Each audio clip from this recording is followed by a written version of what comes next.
তাজহাট জমিদার বাড়ি অনেক সুন্দর একটা জায়গা, যে জায়গাটা গেলে আপনি ঐতিহ্য এবং বিনোদন দুটাই একসঙ্গে উপভোগ করতে পারবেন। এখানে আপনি ঐতিহ্য সম্পর্কে জানতে পারবেন জমিদারদের, পাশাপাশি আপনি চাইলে রংপুরের একটা বিনোদন কেন্দ্রও কিন্তু ঘুরে আসতে পারবেন। একের ভিতরে দুইটা জিনিস এখানে আপনি পাবেন।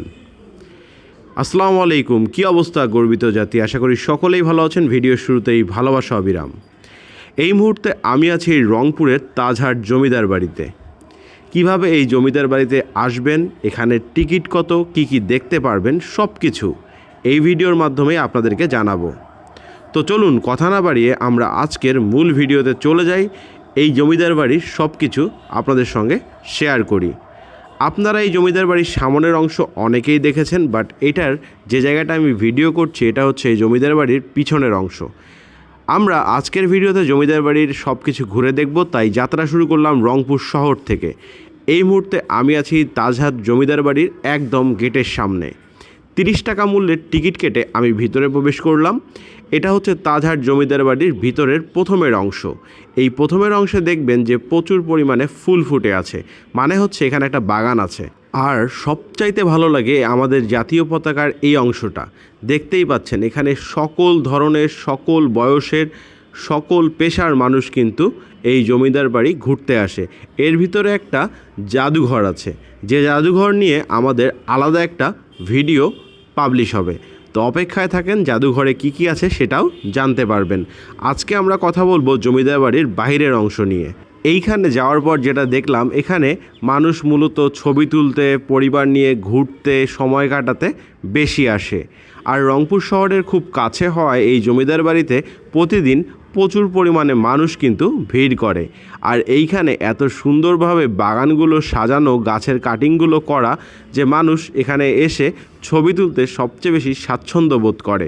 আমরাও এখানে গিয়ে প্রচুর ছবি তুলেছি। আপনারা এখন পর্যন্ত এই রংপুরের জমিদার বাড়িতে কে কে গিয়ে ছবি তুলেছেন এটা কিন্তু অবশ্যই কমেন্ট বক্সে জানাবেন। আমরা কেবলমাত্র বাহিরের অংশটাই দেখছি, এখন পর্যন্ত জমিদার বাড়ির সামনের অংশে আমরা যাইনি।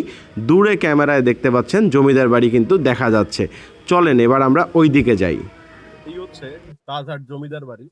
তো আমরা এটা দেখতে আসছি। এখানে সামনের দিকে গার্ডেন, বিশাল বড় গার্ডেন আছে। এই গার্ডেনে আসলে মানুষ বসে থাকে, আর এইখানে সামনে একটা বড় পুকুর আছে।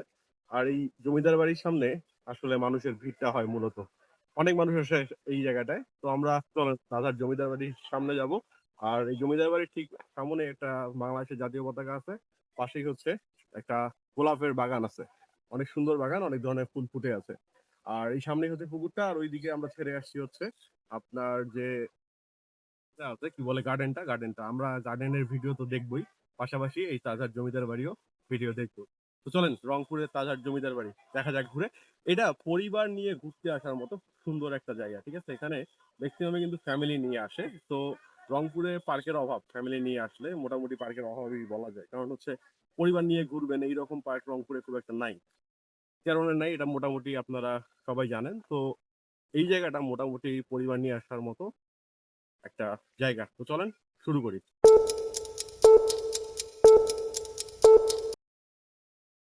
জমিদার বাড়ির সামনে দাঁড়ায় আছি, ছবি তুলবো, বাট এত মানুষ আসছে যে সবাই ছবি তোলা নিয়ে ব্যস্ত। এই জায়গাটা একদমই ফাঁকা পাচ্ছি না, যে এখানে মানুষ ওয়েট করতেছে আর এই যে এখানে অনেকে ছবি তুলতেছে। তো এখন হবে না, আমরা আসছি একটু আকবারটা, তারপরে ছবি তুলবো ইনশাল্লাহ। আর না হলে ছবি বাদ। এই যে পিছনটা দেখতে পাচ্ছি সামনে দোলনার ব্যবস্থা আছে অনেকগুলো, চলেন ওই দিক থেকে ঘুরে আসি।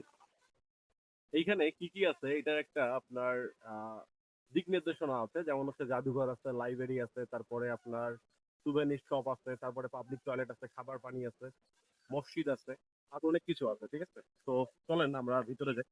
এখানে খাবার পানির ব্যবস্থা পাশে আছে, আর হচ্ছে মসজিদের ব্যবস্থা আছে, সেটা দেখানো হয়েছে। আর এই যে এখানে হচ্ছে লোকজন, আমরা এখন এই তাজহাট জমিদার বাড়ির ভিতরে যাব। আর এইখানে আসলে ছবি তোলা কিন্তু কঠিন ব্যাপার, কারণ এত পরিমাণে মানুষ এই জায়গাটায় আসে যে আপনি ফাঁকা পাবেন না। আমরা রোজার সময় আসছিলাম, ওই সময়টা মোটামুটি এই জায়গাটা ফাঁকাই পাইছিলাম, বাট বর্তমানে কিন্তু এই জায়গাটা ফাঁকা পাওয়া যায় না, ঠিক আছে। এখানে অনেক লোক আসে, প্রচুর লোক। এই যে দেখতে আমার ক্যামেরায়, ঠিক আছে, একদম নিচ থেকে ওই উপর পর্যন্ত দেখেন মোটামুটি অনেক লোক। তো আসলে ফাঁকা পাওয়াটা কঠিন।